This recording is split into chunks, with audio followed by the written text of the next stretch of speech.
how much this means to you and kind of another step to your journey?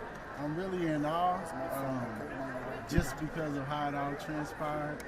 This has always been like a dream job of mine. It's always been a job that I always talked about.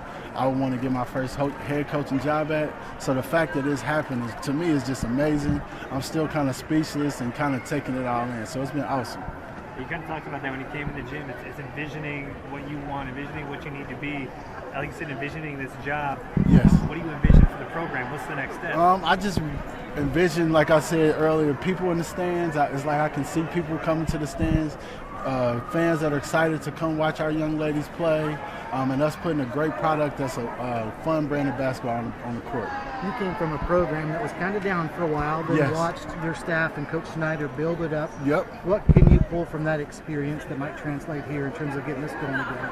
I believe a big part of it is making sure you recruit well, of course. I think that helps. And just the amount of work and the tireless efforts that we put in and not really being discouraged and not being we always believed that we would go turn the program around and we were always going to be good at it. And if you have that great internal belief, I think eventually it's going to happen. What was that potential you saw in Wichita State? Why was this an attractive spot in your mind? I think for me is I'm a Kansas City native. I mean, I feel like within this region, within the 3-hour radius, there are great student athletes that are going to be playing that I want to make sure that they're part of the Shocker Nation. Also, just my recruiting ties that I already have in place, and starting a AAU program, so I still have all of those connections to this day.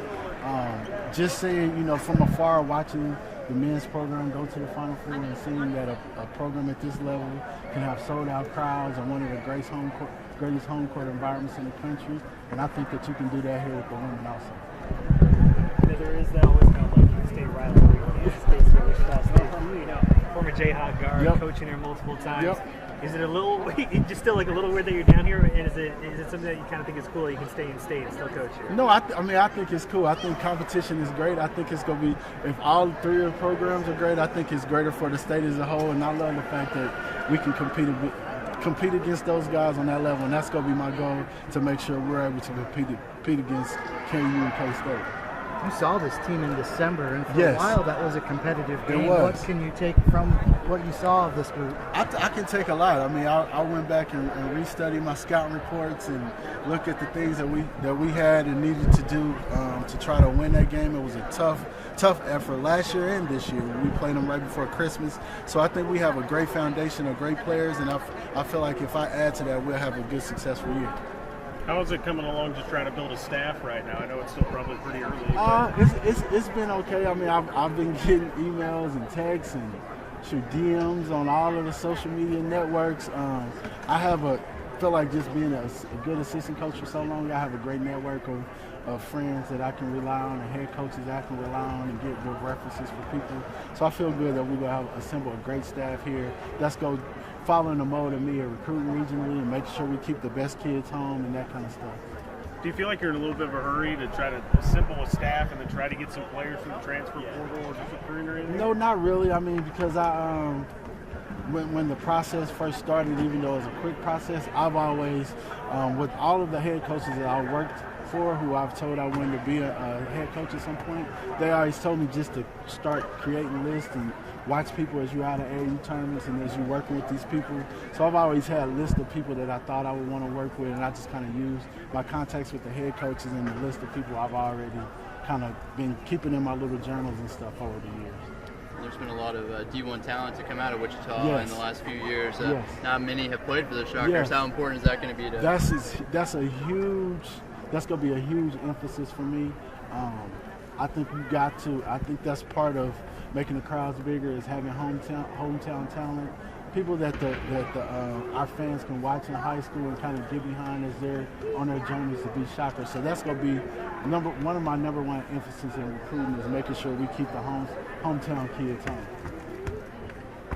For you too, just kind of go back to KU. Obviously, played for a great coach there, a lot of great experiences there. What do you kind of take away from that you can kind of add to this while still kind of keeping it its own, keeping it the Shocker brand? I mean, I think just knowing from Coach Williams, just knowing the amount of hard work that it took for him to get it to the point. People don't understand when he first came to KU and they were on probation and couldn't go to the tournament, and him trying to struggling a little bit in recruiting, but the amount of work that he put into it to get to a few years after he got there to get them to a Final Four, I can take from that experience and understand that he was a first-year head coach also. So I'm just going to work my tail off and try to get the best talent I can get in addition to working with my players that I already have now. Oh, just personally, I mean, you got a bunch of little kids, man. I mean, just what's it like to try to? They're going to be raised here in Wichita. How important was it just the city itself? Knowing it was a good spot for your family. I think it's that. I mean, this is a great city to bring your families up in. I'm from Kansas City. My wife is actually from Manhattan, Kansas. Her sisters went to high school in Kansas, so to high school with Kevin at Manhattan High School. So she's a Kansas person. So just being able to still be close to my family also was important. Thanks, Coach. Appreciate it. Thank y'all. Yeah, of course, dude. Thank y'all. We're gonna have a blast.